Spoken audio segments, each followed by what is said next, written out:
21 Pilots' Trench is out. Let's talk about it.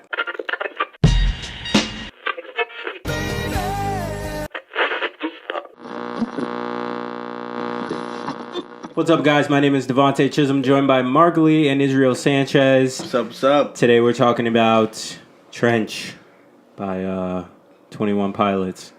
This is the continuation to their super hot record, Blurryface, that won them a bunch of awards, put them at like number one. Yeah, I everywhere. want to say like the top of like alternative and shit, pop for a while, a long time, a hot while. So here they are again, not necessarily trying to do that again, but yeah. I gotta say, guys, now I've listened to a lot of albums. Listened to a lot of albums in my day. This was the most boring album I've ever listened to in my life. There's no way. More boring than Brand New. Yes. There's no way. Yes. More boring than Brand New. That's insane. So, but they're not as boring as Brand New. It's just this album is more boring than Brand New's last album. Well, let's start off from the very top. Let's talk about the the way the first track begins. So, how, like, even if you don't like the song, how can you call the bass that's in that first track how heavy it was it is? So good. How can you call that such boring? a strong opener? So, the bass in Jumpsuit and like the beginning of Jumpsuit was good. Yeah. Right? But then it drops off when that's done. Yeah. I found myself skipping continuously throughout this album. Mm-hmm. Okay. So let's talk about story really quick. You were bored. Did either of you see like a story or a theme going through it? Because that might have helped you and carried you through at least a little bit. If you, I found a story in certain songs, not the whole album. Mm-hmm. For example, the only song that I kind of sort of enjoyed on this was Nico and the Niners. wow, and that's I hated that song. yeah. What? When that song hated that first song. dropped, because it was like one of their singles leading up to the album. Yeah, I hated it. Apparently, that song has a lot of the lore in it, though. Yeah. I mean, a lot of them do, but when I was finally looking it up, because right off the bat, album didn't, like, a story didn't stand out to me, or a theme, really. So I had to look it up, and apparently that's, like, a lot of it's in that track. I didn't even... That's where a lot of people got the lore from early on. Yeah, I was just listening to it today, and that track pulled me in. So Nico is apparently That's like near the name- end. Yeah, Nico is the halfway. name of so like I said, there's a continuation of Blurryface. So now Blurryface has a name. Nico is his name. Wow. So that's the character in this like kind of story Universe, that's trying to get yeah. in this universe, who's trying to get out this trench, and the trench is technically like a city, and he's trying to like escape it and blah blah blah. Comment down below if you knew that Blurryface was gonna come out to this. Oh, them stretching it out like this? They didn't even know that. Guaranteed, they had no idea. It's just the success of it. Like, you kind of... Like, what do you do after your album is that much of a hit? Try to top. You try to top it, or you just try to, like, get the same thing, build upon it, maybe stretch it out, keep that storyline going since people enjoyed it so much, apparently. Yeah. So, yeah. And it started. I started to notice more about the story in tracks like Morph. So it's like, all right, he's trying to escape this city or whatever. He's in this trench, and to escape, he's blending in. He has to like morph into somebody else. Started making me think of Assassin's Creed, and then I started to kind of paint the picture in my head of what they were going for with tracks like that. That's one of my favorite tracks on this. My favorite track is Chlorine. Chlorine's the worst track on here. I have to say, Chlorine. I disagree. Lyric-wise and everything, I can't. I loved it. I played it twice. I can't feel it. I was like, ooh, it was really cool. For me personally, like the whole album, like their first 5 songs were so strong. Yeah, They're still really strong, and then after that, for me, just dips. it does. I'll give And you that. then, like, you know, the last 2 tracks are pretty good. Legend and Leave the City. Especially Leave the City. It's a really good closer. Yeah. But, like, everything in between that, like, I'm not really a fan of when they, like, tackle, like, the reggae pop stuff. I've never been a I didn't fan like of that it. either. So then how you like Nico and the Niners? That's, like... That's because that's not so much reggae pop as it's like, how do I put it? It's like swing Chicago-ish. I guess, but still, like, it still had that like reggae, like strong reggae influence in it, and I wasn't crazy about it. I think what was the other song that has with Neon? Was it Neon Gravestones? I think it was. There was another song Yeah. track before that. Yeah, that had it. That was another track that I didn't like I was like that much. everything. Again, after Chlorine for me, everything else is like okay until like Legend and Leave the City. Yeah. Like So I was playing it in the car, driving my cousin from the airport, and like she's nodding off to it.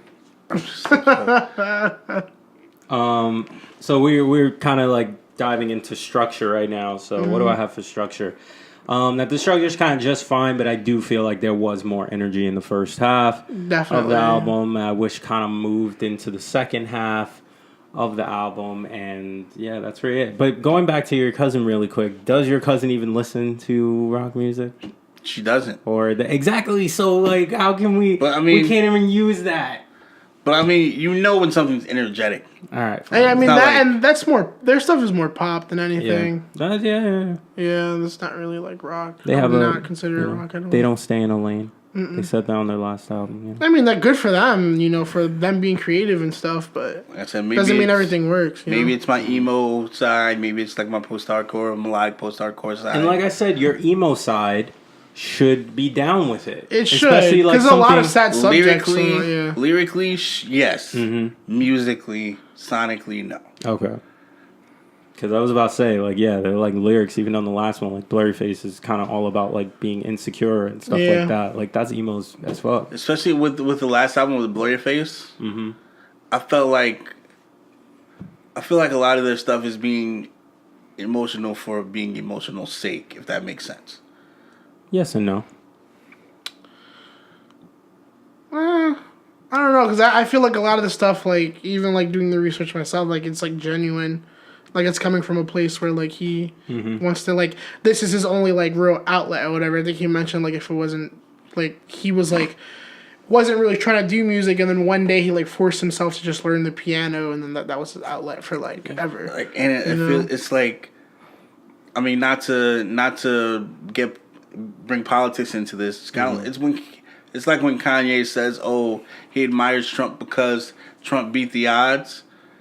It's like, yeah, sure, but there's other people you can go to for that. Okay. Like there's other people I can go to for sad and emotional music. Like For sure. these guys I can that do it better than 21 Pilots. Okay. For sure. I was listening to one earlier. We're probably not gonna review them, but you know, I was in my feelings. No, not a Drake reference. What else do we have here? We spoke about the production a little bit, like the killer bass on the first track. But sticking with production, Pet Cheetah isn't a great song to me lyrically, but I do really like the beat to that one. And there's a couple of songs on there, like production-wise, that I feel like I really like. With just the instrumental, like just kind of putting the It kinda, like, the carries lyrics it aside along and stuff, everything. yeah. So that's another reason I'm Just just like, strong, how does strong- Marcus find it boring? I don't. I understand. gotta, Yeah, 'cause I a gotta, lot of really I strong gotta bass re-examine presence. that. A lot of I really gotta re-examine. really strong bass presence in a lot of the songs, and I like that a lot. I'm not saying that just because I'm a bassist, but No, it's like it's, you know, it's the bass in a lot of these songs kind of like demand your attention. yeah. So it's the type of thing where Because it's like, not, there's not really, if any, guitar in any of the songs, so it's Because like, I mean, yeah, they're also a it's duo, like keys, and I feel like when yeah. you have a duo situation, it seems like it always ends up being a lot more bass and drums than and anything. keys, yeah. Bass, drum, keys, and just vocal Yeah. than anything else. I don't know why that is. And now we're just like theorizing outside of this album even, but like, is it because if you have just the guitar, like say you have just like a lead guitar, but let me finish my idea. like it would feel empty Like without guitar the and extra. drums? Like if you just had the lead guitar and drum, like I don't know. Well, I don't there's think bands so. that have done it. Like I mean, back in the day, like Local H, and then there's like White Stripes. Yeah, that's Stuff why I like was that. like, I So guess it's like I'm you wrong. can fill stuff in, and it's in the same way that like Royal Blood. Yeah, He plays bass, but he plays it out of like a guitar cab and a bass cab, so it has that really like full unique sound. So like when he plays low, it still sounds low, and he plays lead. It's just a really good blend. I think it all depends on the genre you're in and everything, and like how you execute the sound you're going for. yeah. Because Okay. in cases like those, like Royal Blood or White Stripes, it's like, and when you hear the music, you can add stuff in post production and everything to make it sound even better. But like when you hear them live, That's cheating. I guess. But like everyone, I feel like most people still do it. They and do. like, And like- just to give that extra oomph. But like this goes into like live performances, like. Then they really got to bring it live, or they really have to step it up yeah, live. some and things bands like don't that. like. No offense to what's their name? The girl band, Courage My Love. Courage My Love, who I feel Shout out to like them. sound pretty good in their recordings, and then when we went Then to when see we them go see live, live, it's like something. something was missing. missing. And I think it was just that rhythm guitar that's in their studio recordings, but then all of a sudden it's not there on stage, so it's a little odd to just have bass lead. But anyway, I'm definitely gonna like chop that out and make that its own video. It's gonna stay in this review, but I'm gonna chop it out and make it its own video just for more content. I've been thinking about doing that. And last thing, performance. Like, even though you found it boring, what'd you think of? And fans don't like chop my head off for it because I don't know his name, but the lyricist. What do you think of his performance? Singing, rapping, all that.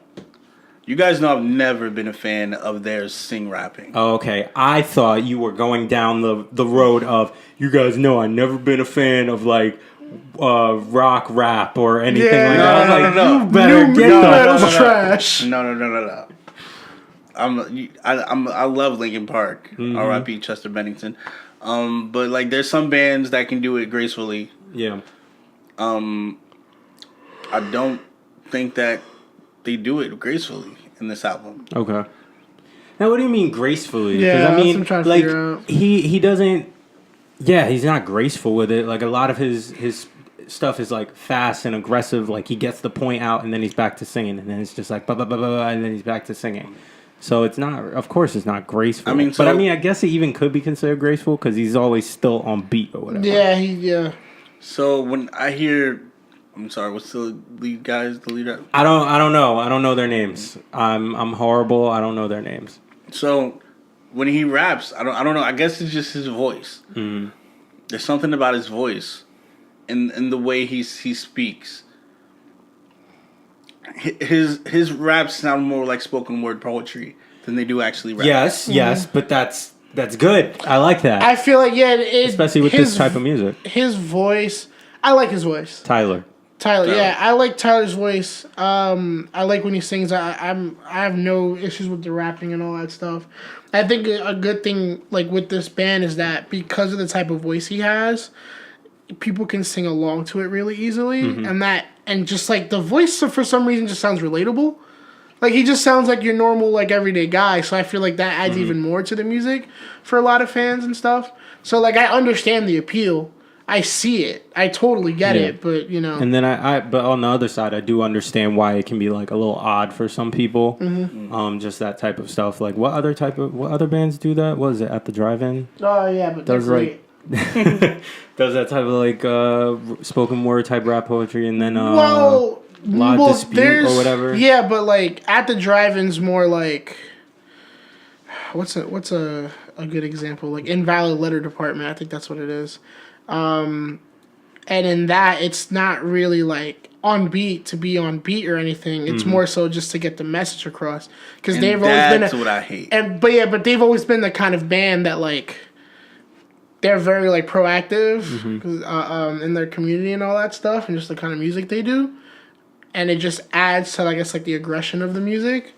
So if you listen to like a lot of their old stuff, it's very like in your face, and then while like someone's playing something really pretty, he's like going off on the mic delivering a message. So Hater. it's not for everyone. Actually, it's not for everyone. It's not. I know it's not. You know, totally. But there are some people. So I don't know if you guys know about Hobo Johnson.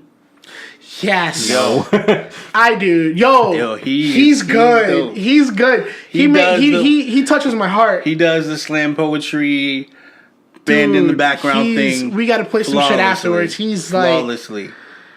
He does. Okay. Yeah, but his performances are what really sell it. Like if you watch a lot of his videos and stuff, just you can tell like everything he says, he feels that shit. Yeah, and that's part of like, and just the way he sings, his inflections, and all that's that. the thing. Like I don't sells it. I don't feel it when I listen to 21 Pilots. I don't this feel is like it more when monotone for you. Yeah. I don't believe it. He doesn't struggle. Exactly. All right, well, I'm gonna give this album a couple more listens. I don't think this is gonna be the end for me. It's definitely gonna get a few more replays for sure. I'll dig deeper has some into appeal. It's not getting a playback for me. It's I not don't bump like it in any whip that I own. You only own one. Yo, it's not gonna get played there. Does he even own it though? He don't really own it though. We can't race for pink slips right now. We could race for loans. I can't. Yo, if you win, you could take over my loan. I don't like it better than Blur. I don't like it more than Blurryface. I do. But this is something I'll definitely return to. I can't think of a score yet, so go ahead, give it a 1. 2 out of 10. I think. Wow. Shit. 2 out of 10. 2 out of 10. No, I guess because like the beginning and end were so strong for me, I give it like a light, strong 5, light 6 for sure.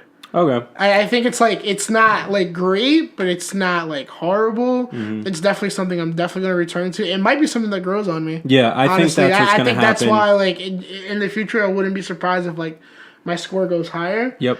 Because this has been the first 21 Pilots album I listened to like front to back that's like, you know, kept my attention for the most part. And just again, that strong opener. Like for me, openers and closers are very important to an album, and especially in the structure.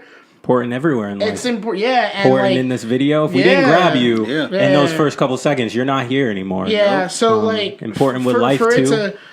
For it to do it the way it did on this album is definitely something I'll definitely go back to. Blurryface didn't do that for me, but this did. Blurryface is crack. I give this album a 6, but I think it will grow on me. The more I listen to it, the more the story starts to present itself to me. I think it will be something that will boost up to at least a 7. I don't know if it'll go higher than a 7. It doesn't feel like it will, but I do feel like it has 7 capabilities. But I'm still going to throw it at a 6 right now. Let us know what you think down in the comments below. Give this video a like if you liked it at all. Subscribe if you want to see more of this type of stuff. And also down in the comments, leave some feedback, because that's the only way that these reviews are going to grow, get more detailed, and we're going to become better at music journalists. We're not really music journalists, but if we're ever going to reach for our dreams and become what we want to become, then thanks for watching.